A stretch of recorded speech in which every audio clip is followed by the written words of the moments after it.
order of business this evening is to stand and say the Pledge of Allegiance. I pledge allegiance to the flag of the United States of America and to the republic for which it stands, one nation under God, indivisible, with liberty and justice for all.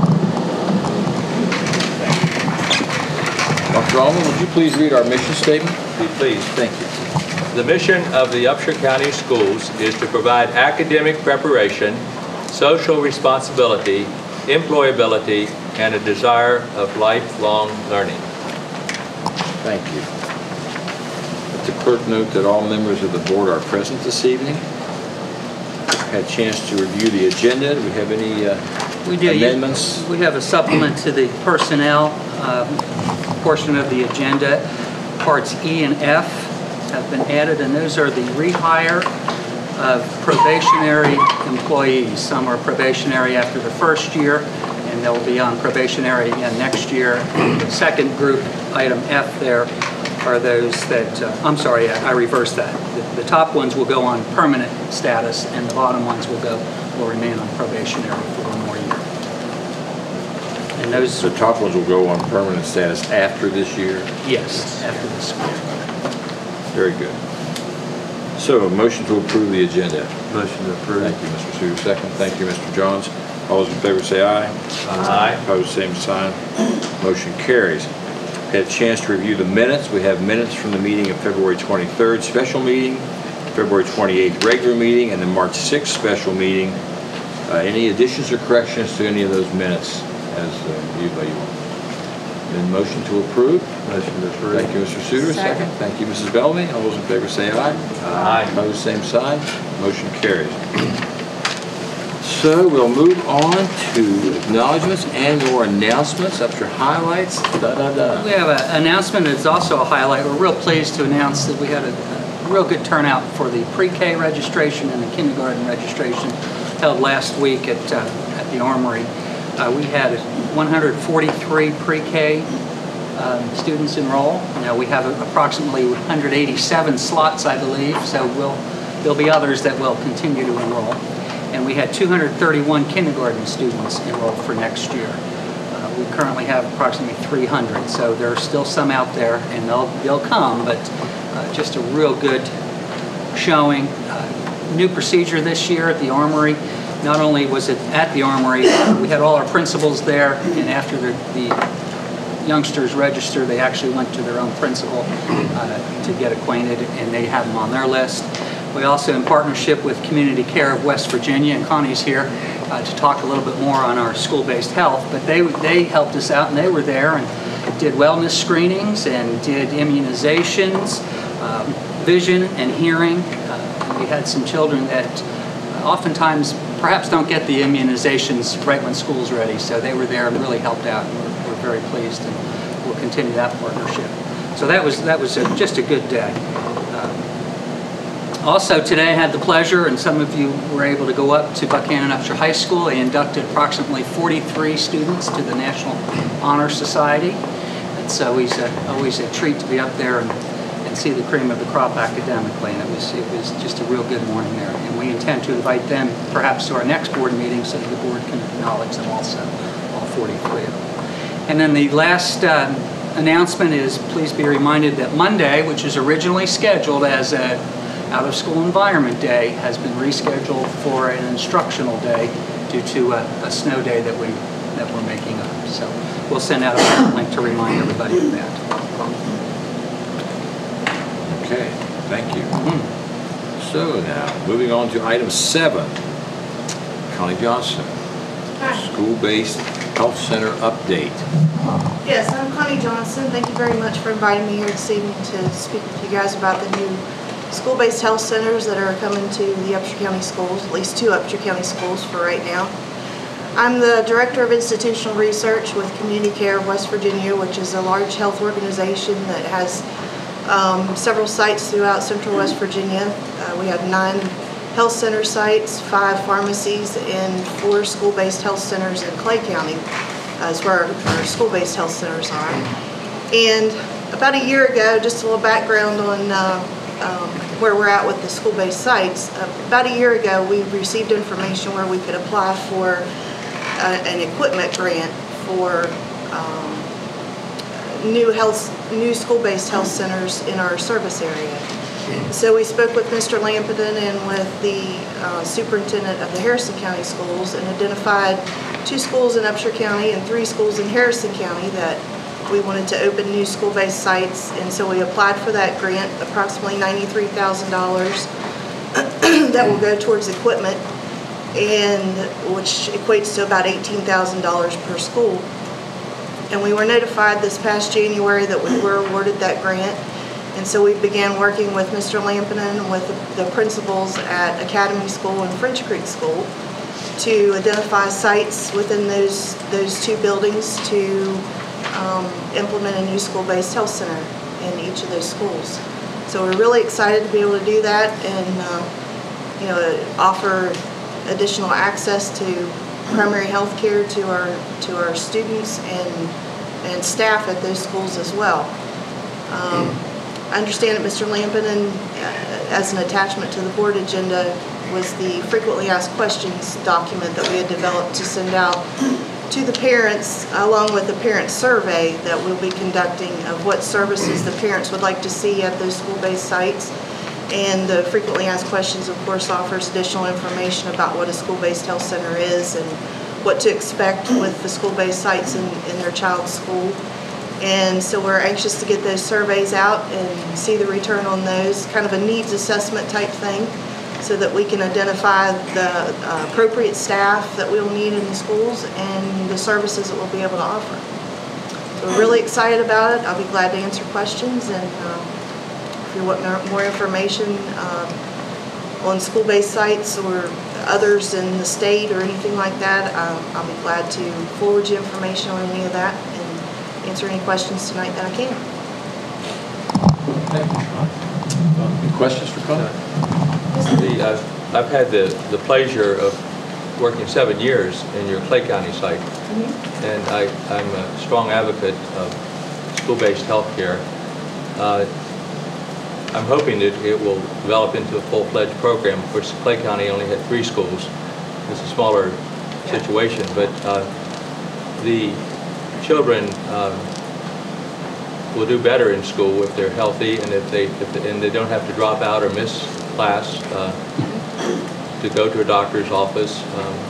If they can get early health care that won't turn into major health care. Are you able to anticipate that there are other grants? Because at one time there were a lot of grants, some of them on a $400,000, $500,000 basis, where you could get started more easily. I mean, 92 is great, of course, but other resources, I guess I'm asking. Right. The grant that we received is for equipment only. So the staffing and anything like that will be supplemented with patient fees and additional grant funds that we receive through the Department of Health and Human Services to support those services at this point. I was participated in a conference call probably 2 to 3 weeks ago where there was some discussion about new grant funding that will be coming out for school-based health centers for operational costs. They're supposed to be out sometime. What they were telling us on the conference call was around the 1st of March. I've been checking every day. It's still not listed, but I anticipate that it will be coming within the next couple of weeks, I would say. We'll certainly be applying for those. Yes. I guess another question would be, as we go forward with our own facilities needs plan, it would be helpful to have ideas about your needs or of health centers' needs. It's sort of like a doctor's office, a little bit more than a nurse's station. Right. And what that looks like in the current design. What we've anticipated for the 2 schools currently is just basically an exam room type situation.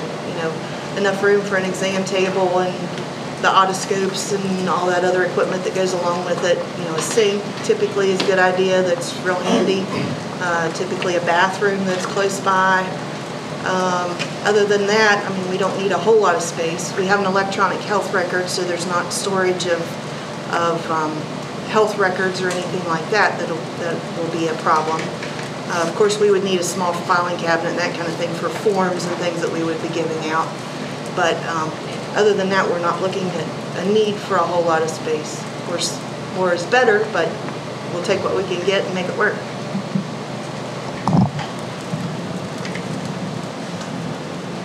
So it was 3 schools when you were there, Dr. Almond? Well, they had their high school, intermediate, and their grade school. That was extended. I think that's Harrison, or that was Clay County's, where the clinics were located anyway. I don't know if there was another grade school in the county or not. We opened up one at a school-based site in Big Otter as well. Okay. That was perhaps after you left from That down was in there. a doctor's office. Or was that? We do have a health center at Big Otter, and then we opened the school-based site in the elementary school. Oh, okay. Okay, very good. I was wondering, as I read your frequently asked questions and other information about copay, insurance, and all that sort of thing, we're not going to deny any child treatment of any sort of? I mean, that's not going to be an upfront type thing. No. Right. Somebody comes in, you need to talk to somebody, or need somebody to look at me, we're going to do it without asking them for $10, right? Absolutely. The students will not be responsible for transferring of money of any sort at all. We'll see the child as a regular doctor's office visit, and then it will be billed to their insurance if they have insurance. If not, it will be billed to the parent, and then we have sliding fee programs and that kind of thing that the parent can apply for if their income level falls within those guidelines to help reduce the cost of the services if they are a cash pay patient. We find that most, very, very high percentage of students of children have health insurance. So it would be a very small amount of children that would be billed to the patient or to the parent directly. CHIP is up to how much above? CHIP is above poverty. How much? 50% above poverty or something? Yeah, the child health insurance plan. We looked plan. at that the other day. I think a family of 4 can make $68,000 somewhere around there. Right. So it's a fairly high number. Doesn't pay CHIP. Right, right. And we also are a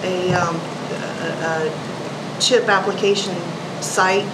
We have staff that are trained in the CHIPS program and how to complete the applications and work with the parents to get that service to them.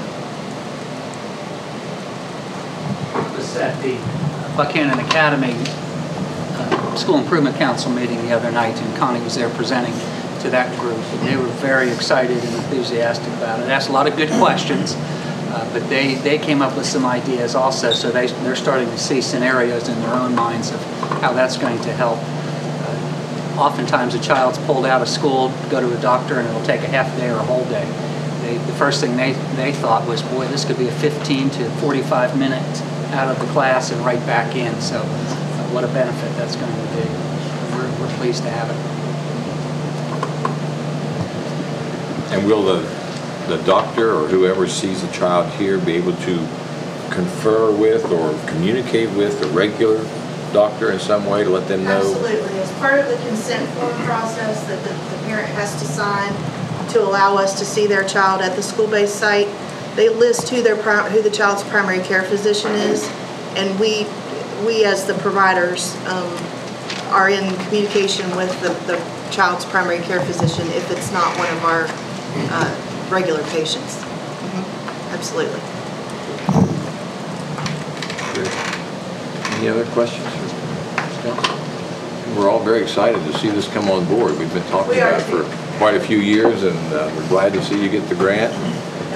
Can't wait to see what a success it will be, hopefully, so we can expand it. Hopefully within the next year I'll be able to come back and do an update for you guys and have all kinds of positive things to say. Well, I do think that, I'm sure you will come back near the end of next year and perhaps give us an update as to how many kids you're seeing and how it's working, and it'd be nice to know just how well it's being received at both locations. Yeah. Great. Thank you. We appreciate your support. Look forward to working with you. Thank you very much. So now let's move on to something we're really excited about, unfinished business. Just wanted to give you an update on the Buchanan Upshur Middle School facility discussion. We'll continue that. And perhaps tonight, if you are so inclined, we can go over those surveys. Didn't have anything to add to those from our last meeting. But before we get into that, I did want to bring you up to date. The survey on the property around the high school has not yet been completed. They're still working on it. As a matter of fact, they were there today. And as soon as that's completed, the committee to look at the other side of the road there and what we're going to use that for and bring up recommendations, we'll actually do a walkthrough of the whole property. We just want to make sure the survey's done so we know exactly where everything is. So that'll happen hopefully in the near future.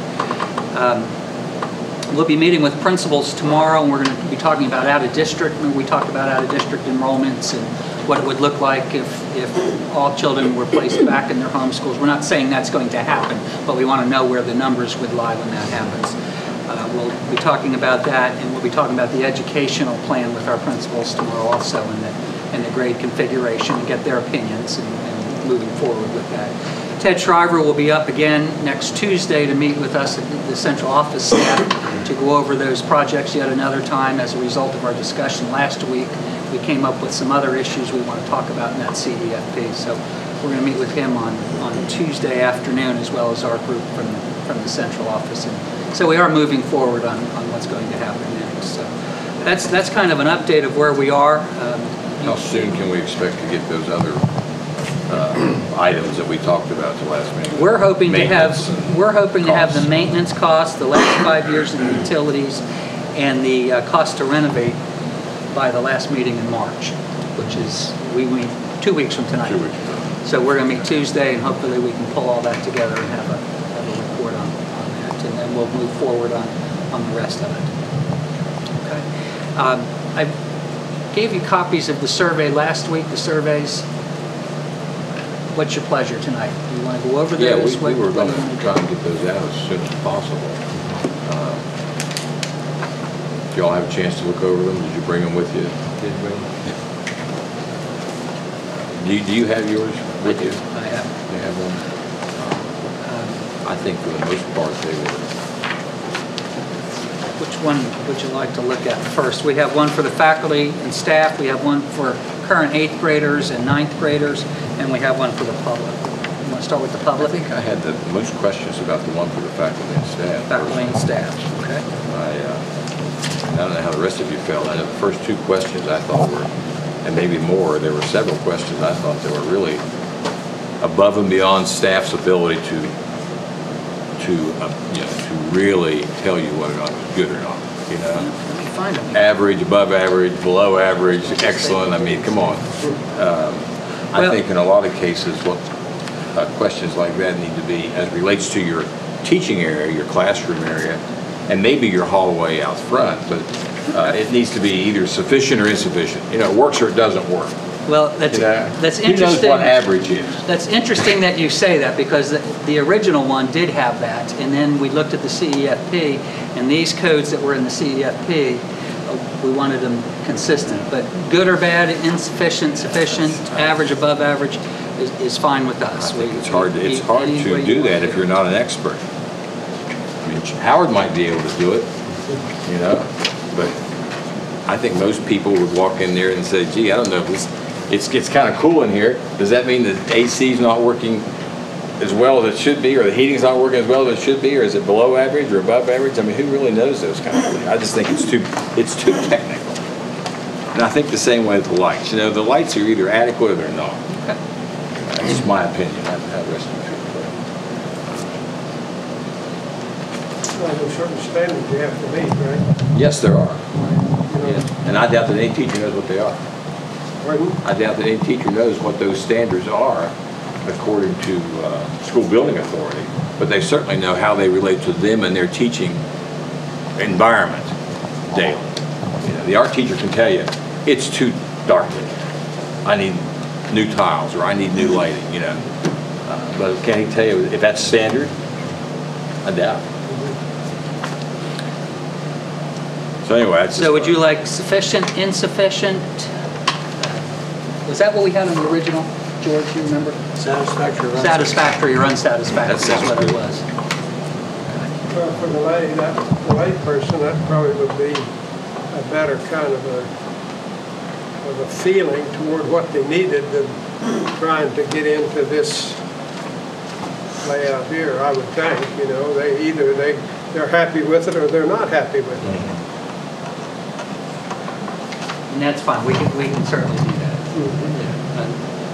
The only thing about the other is sometimes there are opinions that say, well, boy, I sure would like to have a new one, but I can survive with this one.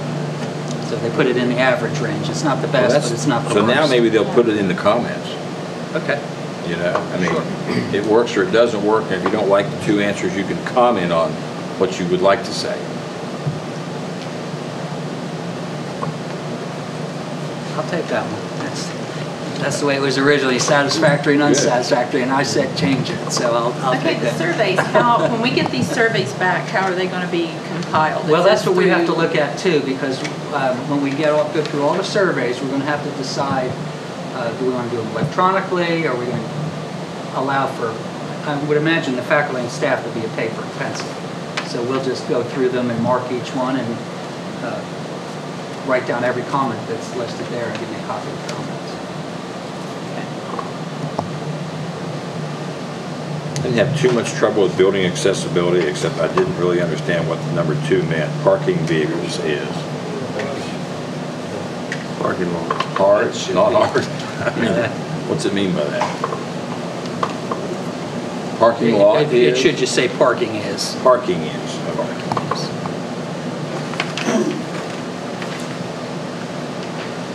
And I don't know about building safety. I don't know how anybody in the staff, other than maybe the janitor, can really rate the fire alarm or the sprinkler system. I mean, what do you think, Mrs. Warner? Does that seem like it's a little bit over your head? I haven't seen the survey myself. Well, I know, this is an example right here. Smoke detectors, fire alarm, they're adequate or inadequate, average? Yeah, your general staff are probably not going to be able to. Only maintenance personnel would know that. Yeah, yeah, we would expect, You know, there's a monitor, and then, service and all this. yeah, The teacher, the personnel would have probably no idea. yeah. And I just. True, but I think that can, let's keep in mind, although it's a factual, it's also a perception survey. Because none of them are going to know, like you said, whether this is, if it meets standards or doesn't meet standards on many of the issues. So, That's why I feel like we shouldn't ask them that. I mean, they're going to look at it and say, well, this is a stupid survey. well, How do they expect me to know that? I think you have to get their input and you have to give them an opportunity to. Well, it's good to get their input. Yeah, we want their I think input. you're going to have some faculty that are going to answer part of these, they may answer emergency lighting, something like that. You're going to have some that probably won't answer whether the fire alarm, Survey back with a big question mark. We just don't want to discourage them from answering Right. everything as fully as possible. Yeah. Okay. Well, maybe we should put it out as is with a disclaimer. Well, we can rework it also. Just answer the questions that you feel comfortable answering and make comments. And make comments. Freely. and the tool that we use to put these out, I mean, if we go with like SurveyMonkey or something like that, is going to have some bearing on how these things are going to be worded. Sure. So, I think, we can talk about this, but until we know how it's going to be administered, I think we're kind of shooting in the dark a little bit. SurveyMonkey doesn't allow you to mix and match the words up? What? I'm not familiar with it. Well, you can rate it. You can can have rate a it. rating, and then you Yeah. can also have a box under each question if you want, or at each section for additional comments. You can get You those can through survey. get those. Maybe we just emphasize build in the additional comment if you are not sure what else to say about the condition. I mean, people like Pat will do that. Well, I might do that too. Well, we are looking for input, so Right, we certainly right, want no. as much of that as possible. Yeah. Well, we'll take another shot at it and rework it and simplify it, and put those two rating scales in. we'll email it out to you. Yeah, I think that's great. It's easy. I don't see anything wrong with it. I don't see anything wrong with it, to tell you the truth. You know, if there's a question, that individual can, like you say, right there, emergency lighting, they can make a comment if they want to. You know, I can't imagine much of a change would be required to, you know, to get the information you're looking for.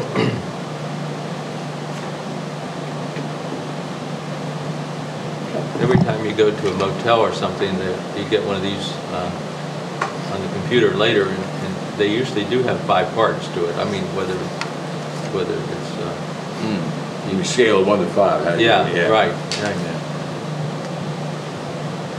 Someone likes that format. I don't know. On Cyberland. Which is the numbers that are assigned to each one of these in the CEFP process.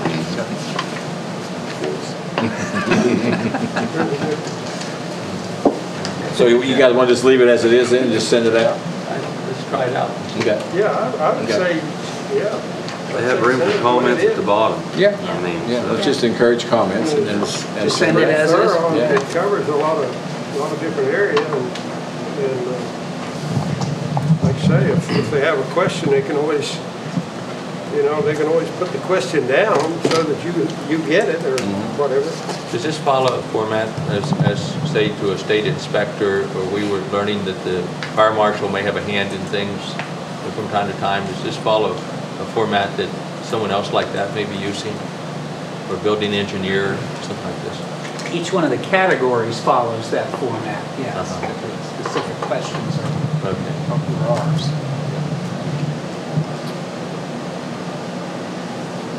Okay, we'll look at the student ones or the public ones next. Surveys. Pardon me, I didn't hear. We have 2 surveys left to look at, student survey and public survey. Which one do you want to do first? Student.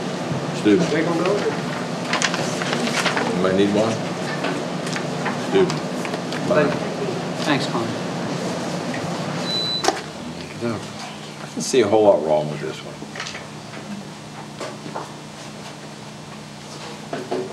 I think the kids are certainly able to give their opinions about these things.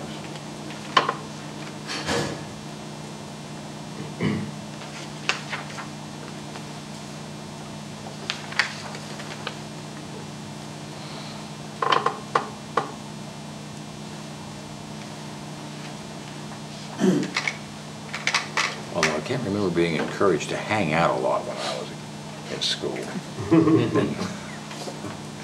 And they're asking in this survey if you have places We might take that out. that you can hang out. Maybe it's best just to have for student activities. We'll Take say that or student hang out. Yeah, activities. student activities are important, yeah. School activities. But other than that, You'd say school and after school. this would seem okay? Yeah, we're okay with that All one, right. pretty much. And then the public one is,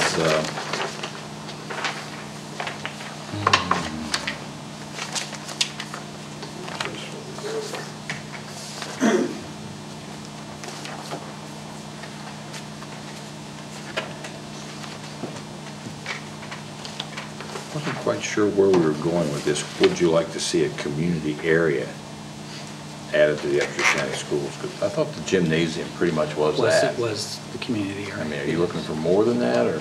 No, it was just that general question. We weren't looking for any more. Would you like this to be our? How are we going to get this survey out? Well, that's what we need to talk about. There's several ways to doing it. A couple ideas have been put it in the newspaper, put it on the website, get it out through the hands of students to their parents, and put them out at various places throughout the community in a brochure form where they could just pick it up and drop it off. We talked about a mailing. If you put a mailing out there, that becomes somewhat cost prohibitive because you would have to put a returned stamped envelope, I think, to get it back. But it's something that we could certainly consider. And then we would have, the only addresses we have if we did a mailing, of course, are the ones that have children. And we don't want we want a broad-based response. send them out to organizations. Is it possible to make this thing so that you could fold it up? You know, with our address already on it, and then all it has to be put a stamp on it? I believe there would be. That's a And pretty send good it idea. back. And then we could just put it in the, They could we just- put it in the value guide? Yeah. And just send it out like that, and they could fill it out? We fold put it up? as an insert to the Yeah. value guide. And then, That's a good idea. because that gets a lot of people there. Amanda, how many? What's the circulation of the value guide? 4,000. There you go. That's a lot of folks. And plus we could send it home, I suppose, Sure. too. But if you could just fold that up and put a stamp on it, we might get them back. Well, if it's self-addressed, I think. Yeah, already addressed, and they don't have to You do have anything, better but just chances. slap a stamp on it. Can we look at a bulk mailing on it, and then we're only charged if it gets sent back? Oh, that'd be neat. Well, did you meant for the individual would have to stamp it, is that what Yeah. you're saying, Pat? That's what I was saying. I would think that would be okay. I mean, surely they could. If you care enough to fill it out. 42 cent stamp. If you're gonna fill it out, you can come up with 44 cents. Right. We might ask the Ministerial Association if it could be put into a bulletin. I mean, if they would do that, save stamps in some cases. To get older people and people not without children sometimes. We could. We'll generate the discussion tomorrow with our principals too. They'll have ways in their own communities of how to get the word out. I just have one comment. If they care enough to fill out a survey, then we should care enough to have it mailed back, no charge to them. I mean, I think that's only fair. If you could check into a bulk rate, Well, let's see how much money that is first. well, I'm just saying, I mean, if we're only gonna get charged if it's gonna be mailed back, then, If we paid the going rate, it's about $1,500 for 4,000. If Adrian's saying the bulk rate's 14 cents, that's less than $600. And if we put them in the value For those guide, that come back. you only get charged for the ones they nailed back. Yeah, right. so we're probably looking at less than $1,000 for postage. Mm-hmm. All right, that's just Surely seem we'll put outrageous. out more than 4,000, I mean, when you got 20,000 people out there. Yeah. Yeah, but 4,000 is going to Housing 4,000 units. homes. Housing units. 4,000 households, Yeah, that's more than, more than 4,000 people, that's for Could be sure. 16,000 people. there's just a little over 20,000 in the county, I believe. 22, I believe. But how many voters? I know that one. I had a couple of comments about this survey. I know that it seems fairly simple and clear, but I know that from my point of view, I would have a hard time making a decision on whether or not to keep a middle school or build a new one without costs on it. And I think if we're going to, Oh, right. I think I mean, that if you look should at be- that, what would you say right off the top of your head? Well, let's just use it as is and do routine maintenance. Why do I want to spend any money? But if we could put the costs on there associated with each one, and you know how much we anticipate getting from the SBA also, what we would hope we would get. I mean, it's not to sway, but just to give more information so that you can make an informed decision before, because that's a pretty important question, I think. That's the kind of the meat of the whole thing right there. And it was, the intent is also to find out where we failed not getting the right information. If there's something in here that we know there's misinformation out and the survey shows us, then we know what we want to make sure we clarify also. But I see that point too. You want to wait until we get the costs? Like I mentioned at that last meeting, I said, you know, people, the public out there thinks you're trying to cover up something.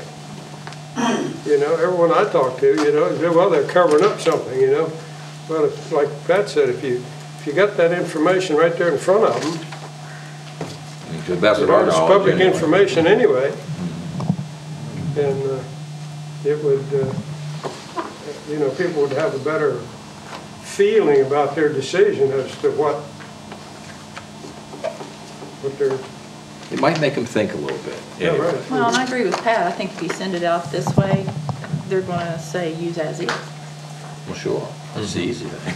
That's the easy Cheapest thing, thing. and that's kind of, they say, well, that's what we're doing now. We know that that's something they can pay for. Just my, that's what I thought. And the other question, I wondered if we could somehow include a question there that would give us a hint as to whether or not the person who answered this survey wasn't a business owner, who employed people or who had a business in the county. I'm not sure how that would be worded. You could ask, are they self-employed or? I couldn't hear what you were saying. I'm sorry, Howard. I was wondering if we could include a question that would lend us to believe, let us know whether or not they were a business owner, if they employed people within the county, and if they, if they had a business of some sort in the county. I think that's very telling. A lot of the other information you get about how people feel about the middle school, sometimes if you have a business and you're going to pay more taxes, you really don't say yes to too many things sometimes. Well, again, I think if you put that information about, the maintenance and so on, the yearly maintenance of the place and all this type stuff, and then, put a chart there. If you make $20,000, your tax is going to go up this much. If or your property is worth so much, your tax is going to be this much. And put it all right there so they can look at it. Well, I don't know if we're quite ready to do that yet, until we know exactly what direction we're going in. That would make it a much larger survey than we really wanted to. If we're just trying to get it all on one sheet for an idea of how Yeah, but people. again, how they gonna make a if they don't have the information, how are they gonna make a decision? I think you get that, what you talked about earlier is putting the dollar amount to different areas of what it's going to cost to renovate it. And then put a bulk or a figure of perhaps what a new school would cost. But if you go into the levies, in the levy rates, are you making the assumption that you're going to be running a bond? Because we haven't made that decision yet. This is for the information as to make that informed decision.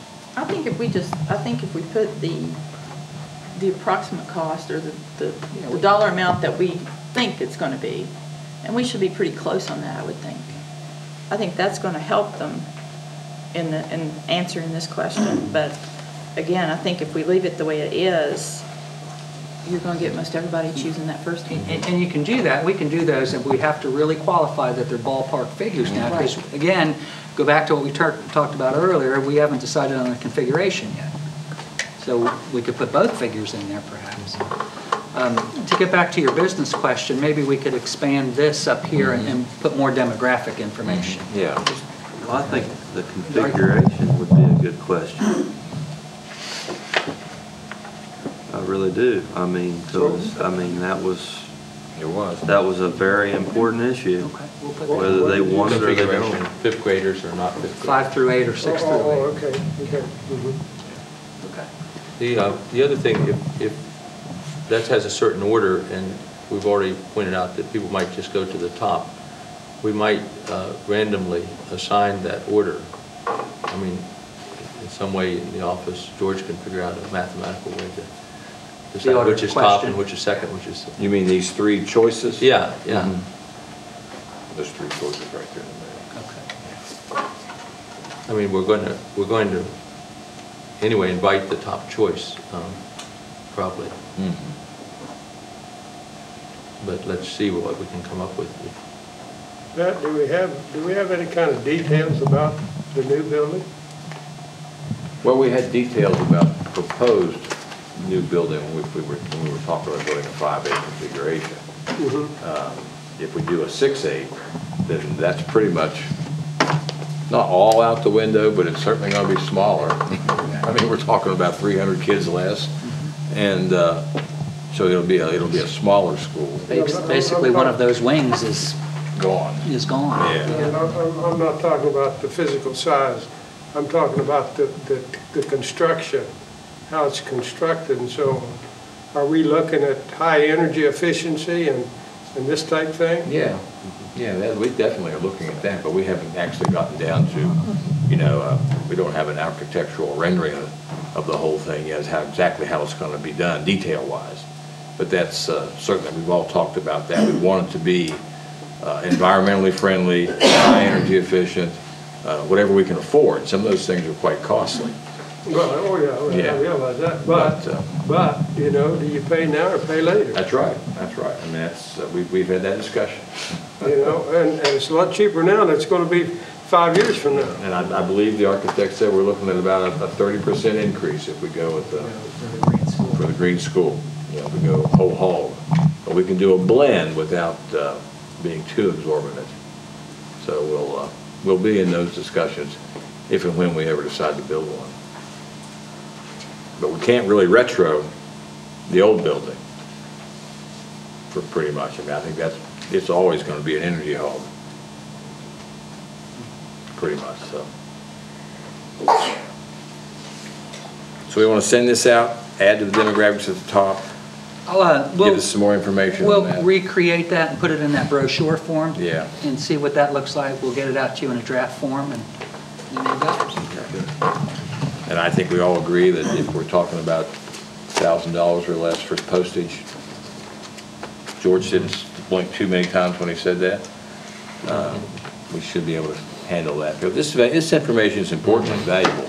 We want to know what the public has to say about this. We want it back. Well, yeah, that's the only way we're going to know. We want it back. That's right. Bring it back to a meeting and talk to us. Yeah, bring it down, give it to us personally. Okay.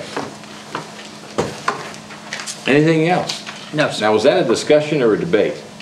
That was a discussion. That was a discussion. That was a discussion. And I would be very pleased, Ms. Hayes, if you would take that back to your paper and tell them we had a discussion about the middle school tonight and not a debate. I'm going to report you guys got into a fist fight. But I'd rather you told a big lie than just a little I'm lie. going over the top. So let's move on into financials. We've got to pay the bills, and we've got some budgetary items and some financial reports. George, any comment on any of those things? Just briefly on the financial statements, revenue is tracking real well with last year and with budget, and I anticipate will be within budget as far as revenue. Expenditures are again tracking pretty well. The only thing I really wanted to point out that's just kind of interesting is that I was looking at our fuel costs for the buses, and we're up about $59,000 over last year, and I started to look at that, and some of that's because we haven't had as many snow days. And some of that is about a little more than half of it is because the price has increased since last year. So I just found that interesting. I also wanted to update you on OPEB. As you know, the legislature passed some legislation that makes it clear that that liability for the state aid funded employees belongs to the state of West Virginia. And we are still responsible for the non-state aid funded employees, which would be federal employees, people funded by federal grants and state grants and people that were over the formula for. There are some unanswered questions about that. We're going to have to still accrue that liability on our books for those folks that are not state aid funded. So that's not an insignificant amount of money. But we'll have to deal with that as we go forward. The PEIA sent out an update based on the legislation to update us on some things that we need to look at. They made clear that we should not pay any of these amounts because they are an accrual that's not something we have to pay right now as those employees retire or as they bill us for current employees. Part of that cost is to pay for those employee benefits. So what they're saying is the amount of money that's on our books, the state's going to start funding a trust fund to pay those benefits in the future. And when it reaches a certain point, we'll start to amortize the amount of money that we've already got on our books, and it'll come off over a period of years. I think they're anticipating by 2035 it will be gone. So, but they've done a lot of things to reduce the unfunded liability. It was an estimated at around $10 billion back in when they were doing this in 2009 and earlier. They estimate now that they've got that amount down to $4 billion, which is more than a 60% reduction of the liability.